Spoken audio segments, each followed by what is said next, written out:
Siapkan dombanya itu 6 bulan sebelum Idul Adha. Kita kan biasa sehari 2 hari sebelumnya. Mereka 6 bulan. Mereka sengaja gemukin domba itu, mereka rawat supaya nanti pada saat disembeli maksimal. Sampai begitu mereka buat kemasannya gitu ya. Bagaimana supaya maksimal dalam beribadah kepada Allah Subhanahu wa taala. Jadi ini bulan puasa, bulan kesehatan, bulan maksimal pahalanya gitu ya. Kemudian yang ketiga, bulan pengampunan, pembersihan dosa-dosa masa lalu. Ini pemutihan kalau bahasa kita biasa di perusahaan, diputihkan kesalahannya. Bagaimana gembiranya seorang staf di perusahaan kalau buat kesalahan, lalu perusahaan mengadakan pemutihan. Ada mungkin pemerintah pemutihan pajak, pemutihan apa? Tidak ada lagi tuntutan yang datang kepada dia. Nah, itu bahasa agama kita pengampunan, dibersihkan dosa. Berarti kalau pembersihan dosa terjadi, nggak ada hukuman dan semua fasilitas kembali. Nah seperti itu. Makanya kisah Nabi Adam alaihissalam, beliau waktu dia mengatakan kepada Allah dalam satu riwayat, ini kami jelaskan di Tabligh Akbar serial Nabi kemarin di Blok M ya.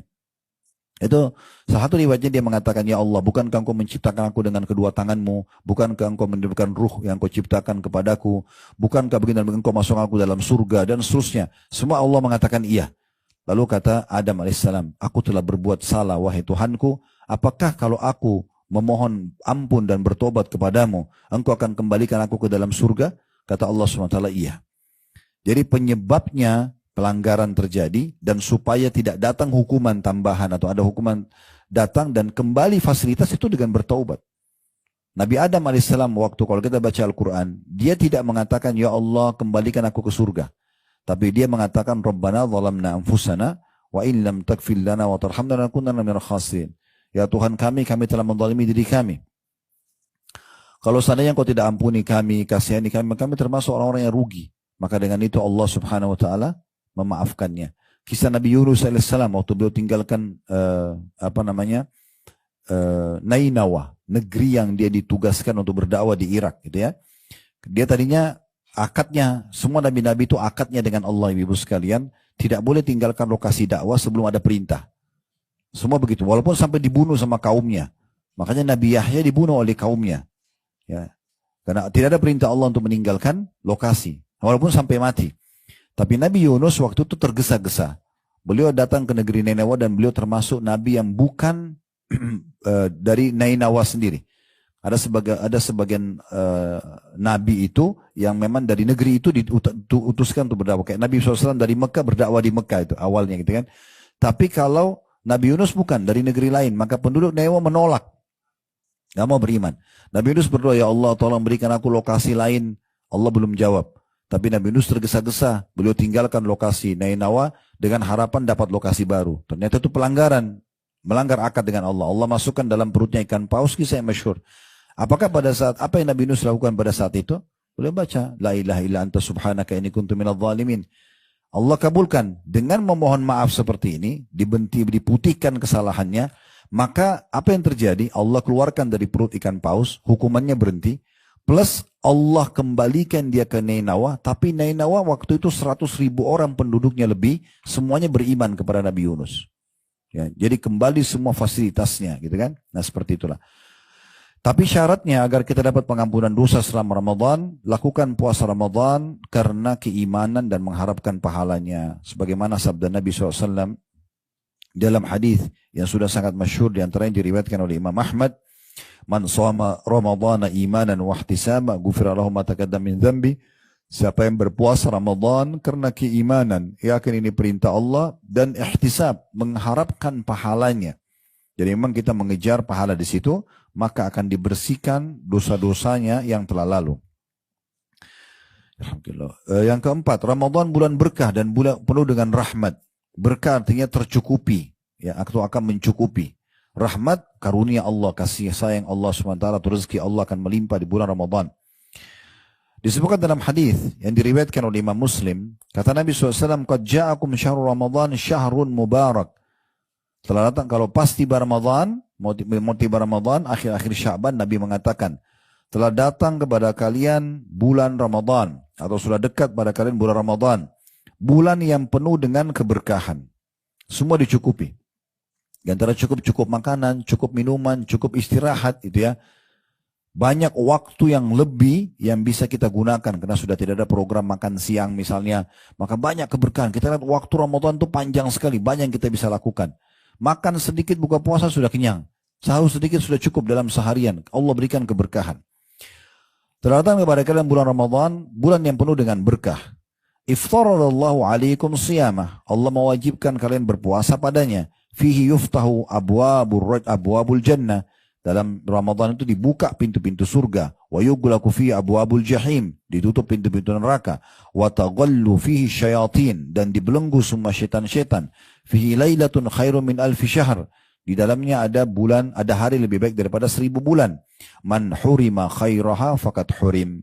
Siapa yang terharamkan dari kebaikan Ramadan, Ramadan juga nggak jadi baik, nggak jadi lebih dekat dengan Allah, nggak panen pahala banyak, nggak dibersihkan dosanya, maka dia telah terharamkan dari semua kebaikan. Di orang itu paling rugi. Maka dalam riwayat yang lain dan disahihkan oleh Syekh Albani, disebutkan oleh Al-Mudhir dalam kitab Targhib Tarhib beliau, Nabi SAW naik di mimbar lalu mengatakan amin, amin, amin 3 kali.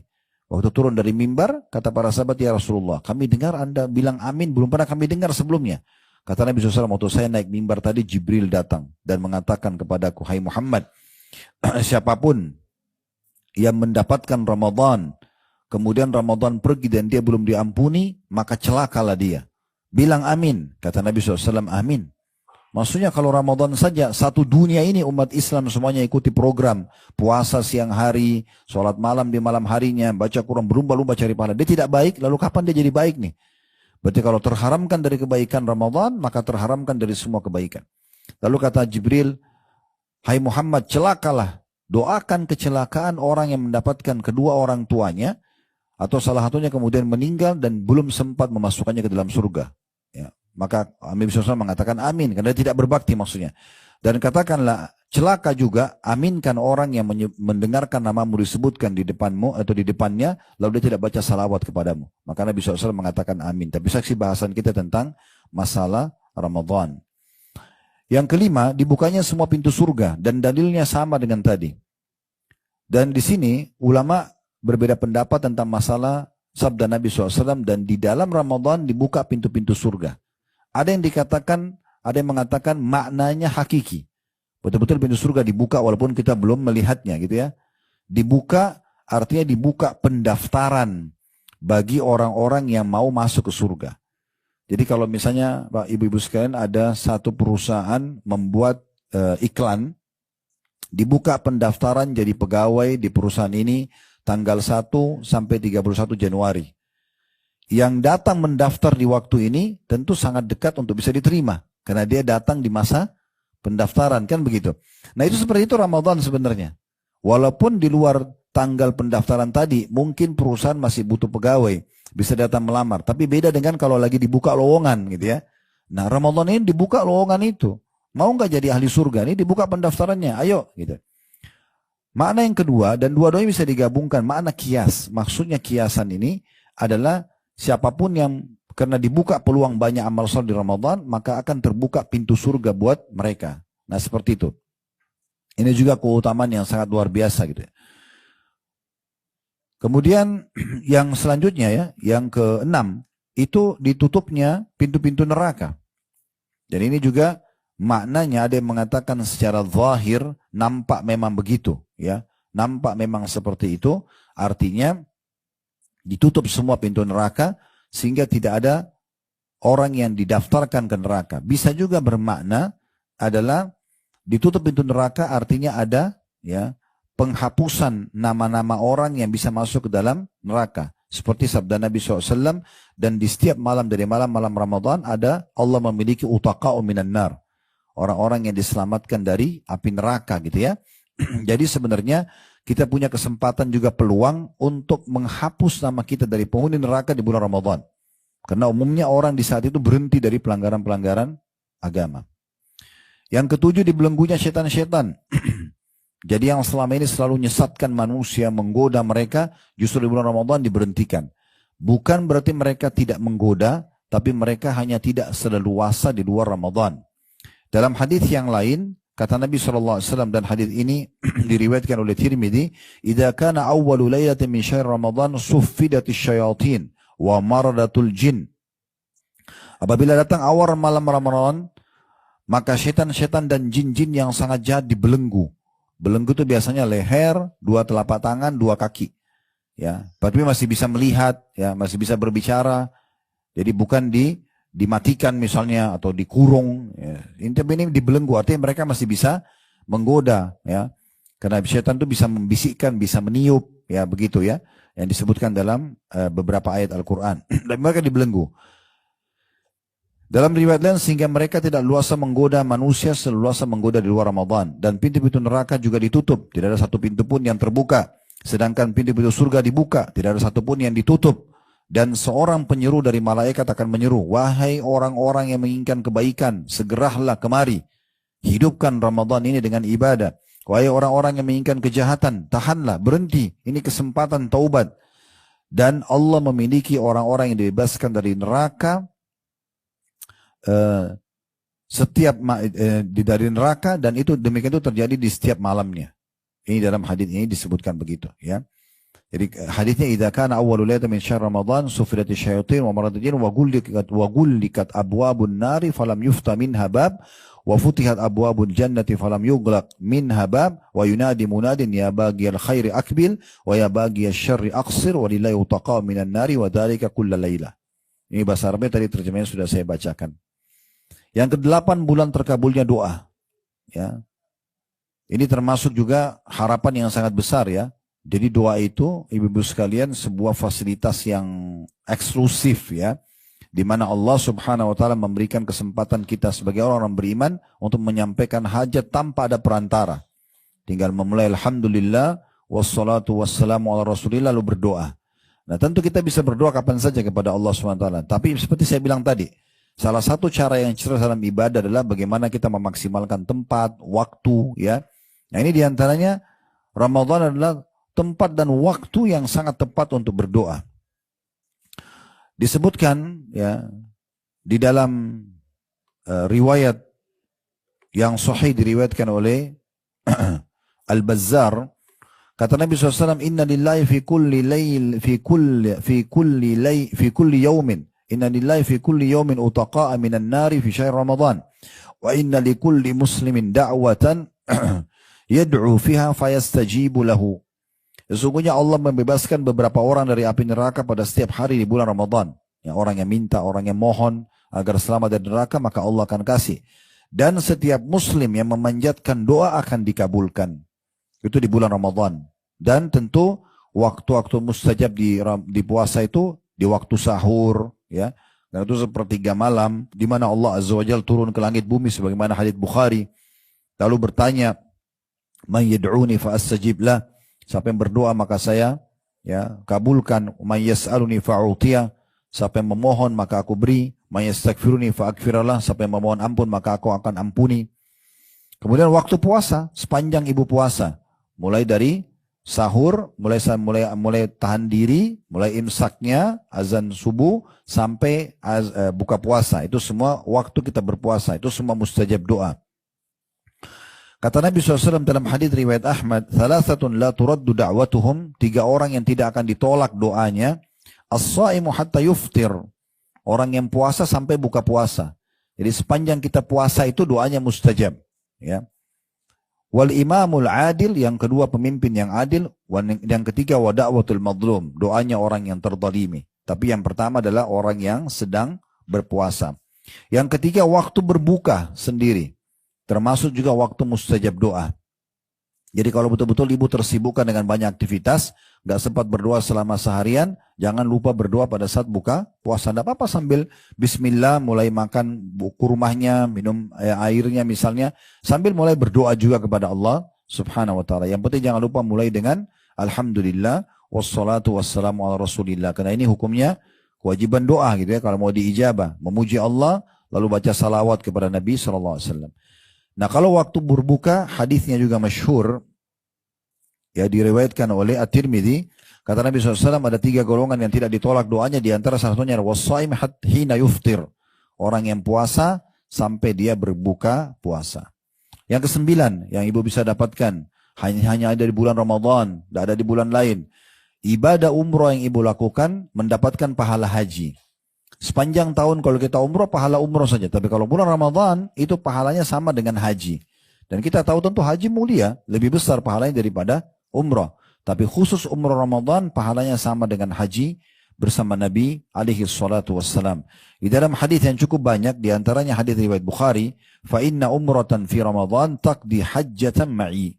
Ketahuilah bahwasanya umrah di bulan Ramadan itu akan menyamai haji plus bersamaku. Ya, seakan-akan kita haji bersama Nabi. Jadi itu pahalanya besar sekali. Jadi kalau ibu sekalian mampu haji, mampu umrah setahun sekali, jadikan Ramadan. Ya, kalau bisa beberapa kali tetap ada Ramadannya, gitu ya. Dan saya ingin berbagi di poin ini. Itu subhanallah hadis yang berbunyi, Bu, innamal a'malu binniyat.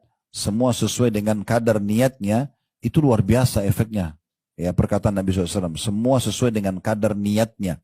Itu luar biasa. Ya, kenapa? Karena ibu niat baik, Allah mudahkan. Ibu niat buruk, Allah mudahkan. Bukan Allah dukung dia. Tapi kalau dia maunya itu, ya sudah, Allah mudahkan juga buat dia. Jadi kalau kita niat, saya mau umroh setahun 3 kali ya. Niatnya begitu, Allah kasih nanti. Kalau ya saya gak usah deh umroh setahun sekali aja. Ya udah, sesuai dengan niatnya. Gitu kan? Itu Allah kasih. Saya mau haji tiap tahun ya. Walaupun belum ada uangnya, tapi kita tulus niat sama Allah, Allah yang mudahkan. Nanti Allah punya cara. Kalau kita mau cari secara persentase ya, mayoritas yang umroh haji itu orang tidak mampu loh. Mayoritasnya orang tidak mampu. Terbukti yang paling banyak terjual paket-paket murah itu. Ya. Jadi banyak orang tidak mampu. Kadang-kadang mereka nabung baru berangkat. Mayoritasnya itu, persentase lebih besar mereka. Kenapa bisa? Niatnya. Mereka niat mau berangkat. Sayang sekali kalau orang mampu kemudian tidak diikuti dengan niat. Sehingga tinggal tersempurnakan niat itu dengan harta yang dia miliki. Apalagi di bulan Ramadan. Dan Nabi SAW menjamin orang yang suka umrah dan haji ini dalam hadis yang mulia, tabi'u bainal haji wal umrah. Rutinkan haji dan umrah. Setelah umrah, umrah lagi. Setelah umrah, haji. Setelah haji, umrah. Rutin terus. Programkan itu. Nabi yang suruh. Tabi'u artinya rutinkan ya. فَإِنَّهُمَا يَنْفِيَانِ الْفَقْرَ وَالذُّنُوبِ. Karena keduanya haji dan umrah akan mengikis habis ya kefakiran atau kesusahan hidup, kemiskinan dan dosa-dosa. Kama yanfirul kiru khabathal hadidi wal dhahabi wal fiddah. Sebagaimana buapan api, tiupan api ya. Pandai besi itu kalau dia mau bersihkan karat dari besi, dari emas, dari perak kan dia tiup tuh apinya pakai alat. Tiupan apinya itu buapan api, bagaimana menghilangkan karat, begitu juga umrah dan haji membersihkan kemiskinan dan dosa-dosa ya. Walaysa lil hajjatil mabrurati thawabun illal jannah. Tidak ada balasan haji yang mabrur kecuali surga. Nah, pahala haji kita bisa dapat dengan umrah di bulan Ramadan. Jadi 1 bulan penuh bisa ibu pilih. Saya sibuk sekali Ustaz. Sekarang program travel bisa ibu kalau mau berangkat hari ini pulang besok bisa. Berangkat Sabtu pulang Ahad bisa. Sangat mudah gitu kan. Biasa kami tawarkan begitu di travel sama jemaah. Mau berangkat sibuk sekali. Berangkat Jumat pulang Sabtu. Berangkat Sabtu pulang Ahad. Mudah sekali. Ambil pesawat. Biasanya ada Garuda pagi jam 9 pagi. Kalau nggak salah tiba sana tuh masih jam 5 sore. Karena mereka mundur 4 jam. Langsung masuk Mekah umrah. Nginap sehari. Besok sudah bisa pulang. Artinya tidak ada alasan di masa kita sekarang untuk tidak meraih keutamaan ini. Gitu kan? Besar sekali. Kalau masa dulu susah. Orang naik unta. Orang mungkin lupakanlah unta. Masa-masa mungkin tahun 1900-an orang masih pakai kapal laut.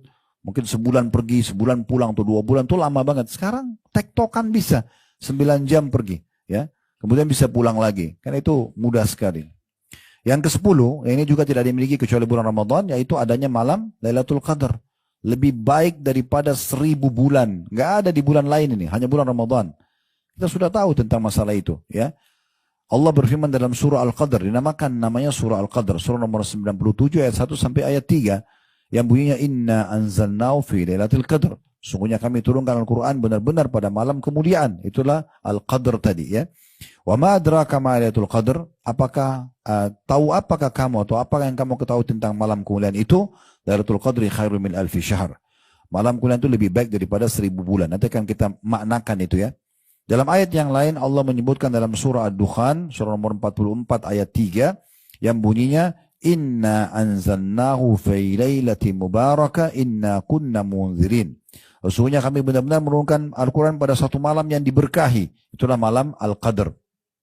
Dan sungguhnya kamilah yang memberi peringatan.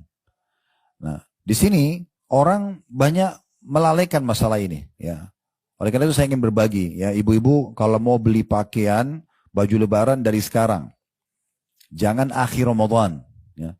Akhir Ramadan itu malam-malam ganjil. Malam Lailatul Qadar, bukan di mall.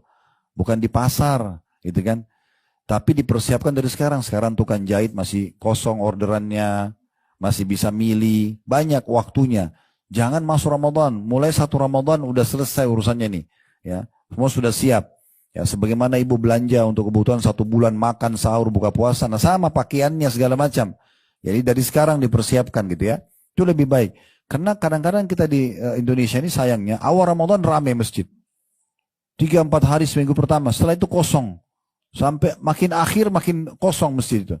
Padahal justru malam mulia ini di situ. Malam mulia itu di situ. Dan apa kata Nabi SAW tentang menghidupkan malamnya Lailatul Qadar? Man qama Lailatul Qadri imanan wa ihtisaba, ghufira lahu ma taqaddama min dzambi. Siapa yang mendirikan malam Lailatul Qadar dengan keimanan dan mengharapkan pahalanya, maka dibersihkan dosa-dosanya yang lalu. Dan kata Nabi SAW, ini tentunya hadis yang masyhur, ya diriwayatkan oleh Bukhari. Dalam riwayat Bukhari yang lain kata Nabi SAW, taharru Lailatul Qadri fil witri min al-ashril awakhir min Ramadan. Kejar Lailatul Qadar itu di malam-malam ganjil dan 10 malam terakhir di bulan Ramadan. Apa maknanya 1000 bulan? Kalau kita hitung ini supaya lebih mudah difahami, 1000 bulan mungkin agak sulit orang faham. 1000 bulan itu Bu sama dengan 83 tahun plus 4 bulan. Maknanya, rinciannya, kalau ibu baca subhanallah sekali aja, pas Lailatul Qadar, sama dengan pahalanya subhanallah 1000 bulan. 83 plus 4 bulan. Sedekah 1000 rupiah, sama dengan sedekah 1000 bulan. Sholat malam sama dengan 1000 bulan. Terus begitu. Semua dilipat gandakan seperti 1000 bulan. Ini nggak ada kecuali di Ramadan. Maka maksimalkan. Justru 10 terakhir Ramadan itu, Nabi SAW lebih menguatkan ikatan sarung beliau dan membangunkan istrinya untuk sholat malam bersama-sama. Jadi kalau malam-malam lain tidak seperti itu, tapi malam 10 terakhir luar biasa. Sampai ada hukum i'tikaf di masjid dan seterusnya. Maka ini dimaksimalkan ya. Ini juga kalau kita korelasikan dengan tadi umroh Ramadan, kalau ibu bisa ambil yang akhir Ramadan itu lebih tepat lagi. Sehingga bisa mengejar di malam-malam ganjil itu. Yang ke-11 ya, ini bulan pelipat gandaan pahala. Kita bisa melipat gandakan tambahan pahala. Artinya kalau puasa Ramadan kita bisa dapatkan 30 hari pahala puasa kalau dia 30 hari ya. Kita masih bisa mendapatkan pahala lebih dari itu. Ya, misalnya kita mau 60 pahala, 90 pahala, kelipatan 30 lah ya, karena 30 hari Ramadan. Bagaimana caranya? Dengan membuka puasakan orang. Gitu ya. Ini selalu kita kejar, buka puasakan orang. Ibu walaupun maaf lagi haid, tetap bisa raih pahala ini. Ya, menyiapkan mungkin buka puasa buat suami atau masjid dekat rumah gitu ya. Biasanya itu saya tahunya di Indonesia itu ada bagus juga program ya. Sebagian Pak RT atau Bu RT biasanya buat program masjid atau marbu masjid gilirkan buka puasa dari rumah-rumah ya. Tapi ada sebagian keluarga yang unik nih. Begitu tiba gilirannya dia masih tanya, oh sudah giliran saya ya. Seakan-akan dia heran kenapa gilirannya tiba. Harusnya kalau bisa dari awal Ramadan ibu sudah blok masjid dekat rumah. Semua buka puasa dari saya ya. Nah gitu itu benar. Atau kalau tidak bisa semuanya, kurmahnya aja. Kalau tidak bisa air mineral. Ini sering saya sampaikan kalau mau Ramadan. Air mineral itu kan 1 dus isinya 48 gelas ya. Antara 25.000 sampai 20.000 sampai 30.000 saja harganya. Kalau kita bisa nyumbang 1 hari 1 dus air mineral saja, misal. Dan itu dikasih 1 orang. Kalau Ramadan kan orang semua buka puasa di masjid. Maka diminum oleh 48 orang. Artinya hari itu kita dapat 49 puasa. Kita satu dengan 48 orang lain. Karena waktu Nabi SAW sampaikan hadis tentang man fattara sha'iman, siapa yang buka puasakan orang yang puasa, kana lahu mithlu ajri ghaira annahu la yanqus min ajri sha'imin syai'a. Dia akan mendapatkan pahala seperti orang yang dia buka puasakan tanpa dikurangi sedikit pun. Ada sahabat yang nyeletuk gini, ya Rasulullah, tidak semua orang bisa buka puasain orang. Bayangan sahabat ini mungkin yang seperti kita bayangkan nasi lengkap, sama segala macam, mungkin 1 porsi bisa 50.000. Kalau mau dapat 1 masjid 1.000 orang, banyak banget misalnya perharinya. Maka Nabi bilang, Sesungguhnya Allah akan memberikan pahala buka puasa itu pada siapapun yang memberikan walaupun sebutir kurma, walaupun seteguk air, walaupun susu yang dicampur dengan air. Kalau susu pun tidak bisa sempurna, dicampur air supaya dia bisa jadi 2 gelas, tetap dapat. Gitu kan. Nah itu pahala yang luar biasa yang harusnya jangan disia-siakan. Jadi programin dari sekarang. Kami di yayasan buat program itu. Kita bukain di menjelang Ramadan itu, kita bukain kurma yang per 10 dus. Siapa saja yang mau sebarin silakan. Gitu kan, tinggal hubungi yayasan, nanti bisa dapat harga khusus lalu disebarin. Mau sebarin sendiri boleh atau yayasan yang bagikan untuk meraih pahala. Sebagaimana juga tadi saya bilang, kita juga buka peluang di Ramadan untuk buka puasakan orang di Mekah ya, untuk meraih pahala lebih besar. Nah ini diantaranya pelipat gandaan pahala dengan meraih pahala puasa orang lain gitu ya. Bisa juga dengan kita tambah program seperti membagi-bagikan Al-Quran ya, walaupun sekarang sudah banyak orang pakai aplikasi di handphone ya. Kalau ibu misalnya punya dapat aplikasi Quran yang bagus, misalnya ibu lalu kirim ke grup. Ini aplikasi Quran bagus nih, mungkin ada yang pakai misalnya. Atau kalau tidak, kita beli fisik mushafnya. Ya, ada mushaf kecil, kita bagi ke pesantren, bagi ke rumah tahfidz misalnya. Itu juga salah satu program pelipat gandaan pahala karena mereka menghafal dan membaca dari situ, gitu kan? Atau misalnya kita masuk ke masjid, kita pasangin AC atau kita serviskan AC-nya, mungkin kita laundry karpetnya, kasih wangi-wangian gitu kan. Kita mungkin bisa juga mengirimkan makanan bukan cuma buka puasa, mungkin bagi orang yang tarawih, kita bagi-bagikan minuman ya. Contoh air putih dan segala macam itu ya. Itu termasuk hal yang luar biasa gitu. Nah ini contoh-contohnya. Yang ke-12 peningkatan kualitas ya ibadah seorang muslim. Ini juga tadi sudah kita singgung sedikit ya.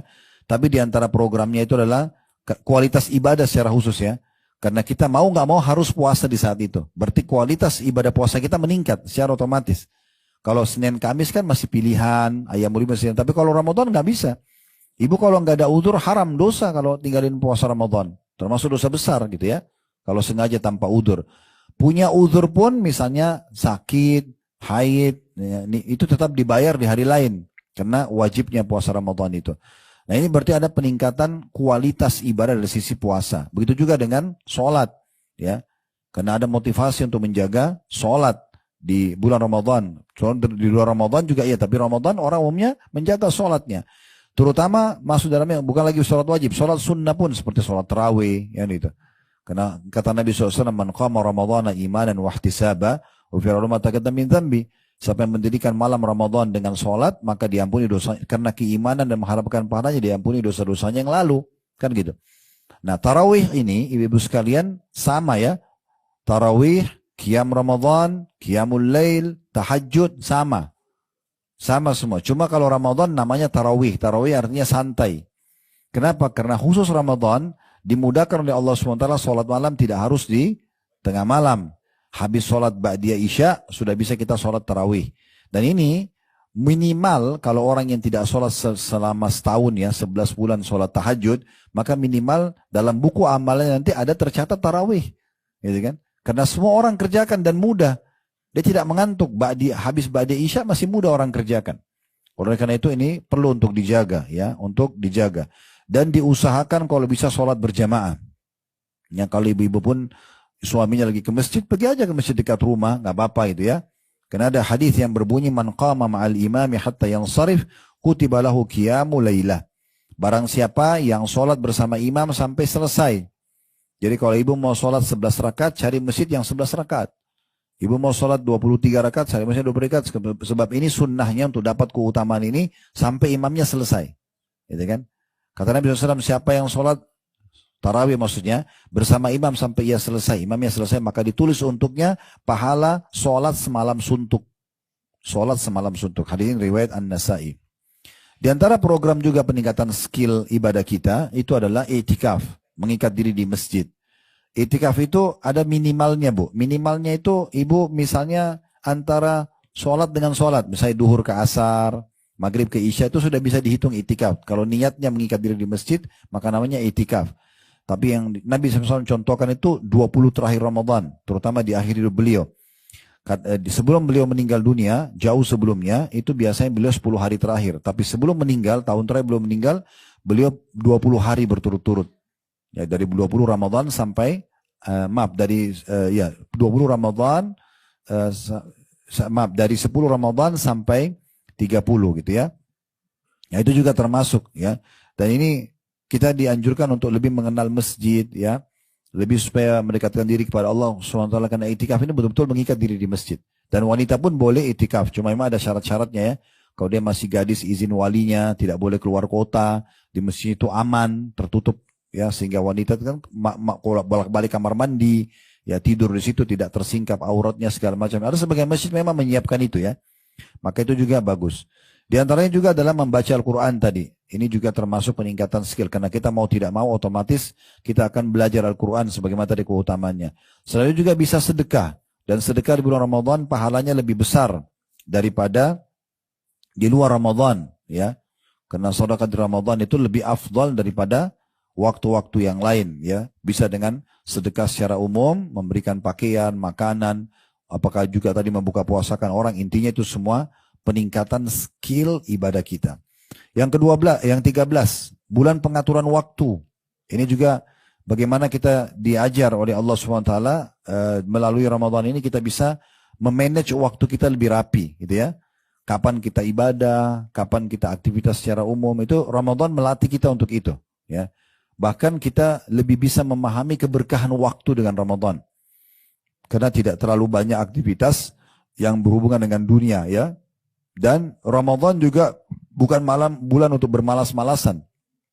Justru pada saat kita sedang tidak makan, lagi puasa, itu justru sangat bagus ya. Pembakaran hasil makanan itu pun yang masih ada di perut kita atau tubuh kita itu maksimal.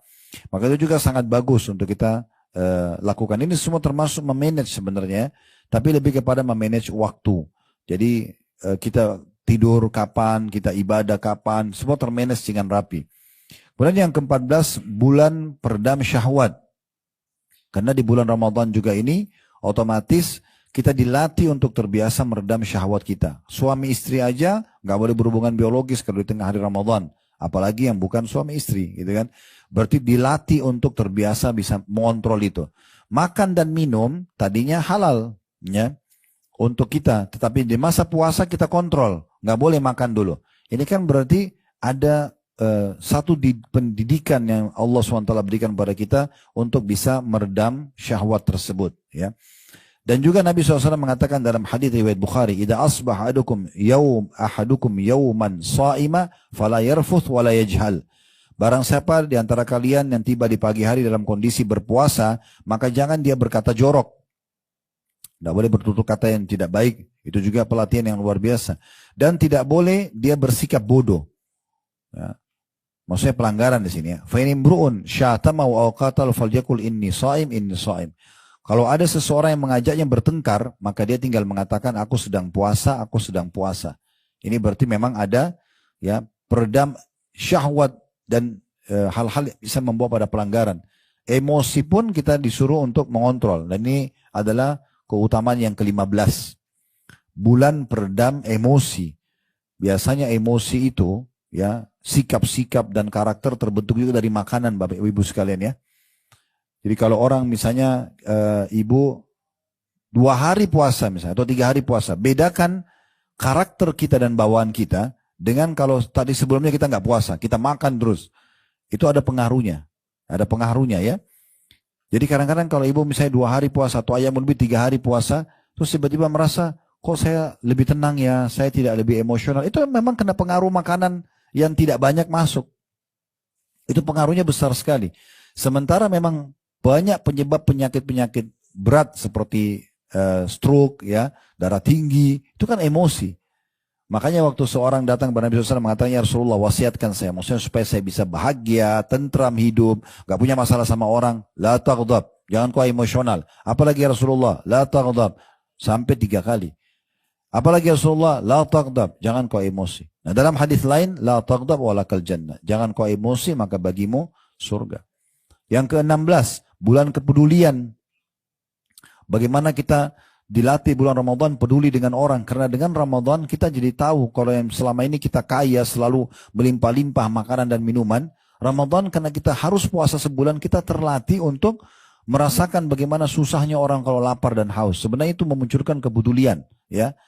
Oleh karena itu kalau di akhir Ramadan kita disuruh zakat fitrah sebelum sholat Id, itu tujuannya. Kata Nabi SAW dalam hadis, ya, yang diriwayatkan oleh Abu Daud, Ibnu Abbas berkata, farada Rasulullah SAW zakat al-fitr. Rasulullah SAW mewajibkan zakat fitrah, tuhratun lis-shaimi minal lagwi wal rafathi, wa tu'matan lil masakin. Ya, untuk mensucikan orang yang puasa tadi dari perkara sia-sia, mungkin selama puasa ada hal yang salah dia lakukan atau perbuatan keji, dan sekaligus untuk memberi makan kepada orang-orang miskin. Man addaha qabla sholati fahiya zakatum makbulah. Siapa yang mengeluarkan sebelum sholat Idul Fitri, maka dia zakat yang diterima. Wa man addaha ba'da sholati fahiya shadaqatun minas shadaqat. Siapa yang mengeluarkan zakat niat zakat fitrahnya itu setelah sholat Id, maka itu terhitung sedekah secara umum. Jadi ibu harus memberikan zakat fitrahnya jauh sebelum sholat Id, ya. Biasanya biaya sosial banyak terima, ya. Akhir Ramadan sudah ibu keluarkan. Nah itu cara hitungnya zakat fitrah semua kena, termasuk janin kalau sudah 4 bulan di perut, ya, sudah bernyawa, itu juga ada zakat fitrahnya, ya. Orang sudah meninggal baru tidak ada, dan yang bertanggung jawab adalah kepala rumah tangga. Misalnya dia seorang laki-laki punya istri, punya 3 orang anak, lalu masih ada bayi juga di perut istrinya, sudah 4 bulan, maka dia mengeluarkan zakat fitrah buat dia, istri, dan berarti 4 anaknya, 3 anak tadi sama 1 janinnya. Dan itu dihitung kurang lebih 2,5 kilo. 2,5 kilo beras atau makanan pokok. Dan ini dikeluarkan dalam bentuk makanan pokok, ya. Yang ke-17, bulan pengaturan pola makan dan kesehatan. Mungkin kita bisa tutup dengan ini, ya. Jadi ini juga mengatur pola. Jadi kita sudah bisa mengatur pola yang baik, ya. Terutama mengatur makanan. Contoh misalnya hadisnya Nabi SAW yang berbunyi diriwayatkan oleh Abu Daud. Maaf, diriwayatkan oleh Imam Bukhari dan Muslim ini. La tazalu ummati bi khairin ma'ajjalul iftar wa akharus sahur. Manusia senantiasa atau umatku senantiasa dalam keadaan baik, sehat, ya, selama mereka menyegerakan buka puasa dan mengakhirkan sahur. Jadi termasuk pengaturan pola hidup yang sehat. Jadi ibu kalau azan maghrib jangan tunda lagi. Tetap langsung buka puasa, menyegerakan buka puasa. Dan sunnah Nabi SAW buka puasa dengan kurma dulu. Disebutkan dalam riwayat yang sahih Nabi SAW berbuka puasa dengan rutab, kurma basah. Kalau tidak ada baru tamarat, kurma-kurma yang kering, ya. Kalau tidak ada baru beliau ambil hasawat minal ma' atau min ma', beberapa teguk dari air putih. Jadi walaupun kita haus banget, usahakan kunyah kurma dulu sedikit, ya. Kurma yang lembut, kita kunyah sedikit baru kita minum air, ya. Karena seperti itu urutannya dalam riwayat yang baru saya sebutkan tadi. Dan berdoa sebelum azan atau sementara buka puasa nanti baru, ya, setelah buka puasa baru berdoa. Dan jangan lupa doa kita selalu dengan tangan kanan dan baca bismillah saja. Lalu kita buka puasa. Setelah kita minum air, ya, baru kita baca zahabaz zama, telah hilang rasa haus di dahaga. Wabtalatil uruq, telah basah semua urat-urat. Wathabatal ajur insyaallah, dan tetaplah pahala itu, ya. Ini anjurannya para ulama dibaca justru setelah kita meneguk air, karena memang sesuai dengan makna daripada hadis tadi. Dan kata Nabi SAW, dan juga mereka umatku masih selalu dalam keadaan sehat selama mereka mengakhirkan sahur. Jadi ibu makan sahur setengah jam sebelum subuh, gitu kan. Jadi kita justru makin dekat azan makin bagus, karena akan membuat kita lebih tahan sampai buka puasa nanti. Walaupun sebenarnya yang perlu kita garis bawahi, hadis tadi yang saya bilang innamal a'malu binniyat, ya, semua sesuai dengan niatnya.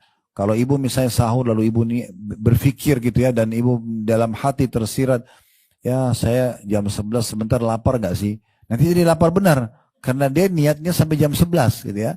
Tapi kalau dia niatnya, insya Allah saya akan bisa tahan sampai buka puasa. Sampai buka puasa pun, berapa kali mungkin diantara kita rasakan, saya sering rasakan, cuma makan kurma 2-3 butir, minum air, sholat, nggak ada, sampai habis tarawih karena baru makan. Oke-oke saja, karena memang niatnya seperti itu. Karena memang niatnya seperti itu. Allahu a'lam. Kalau tadi hadis yang menyebutkan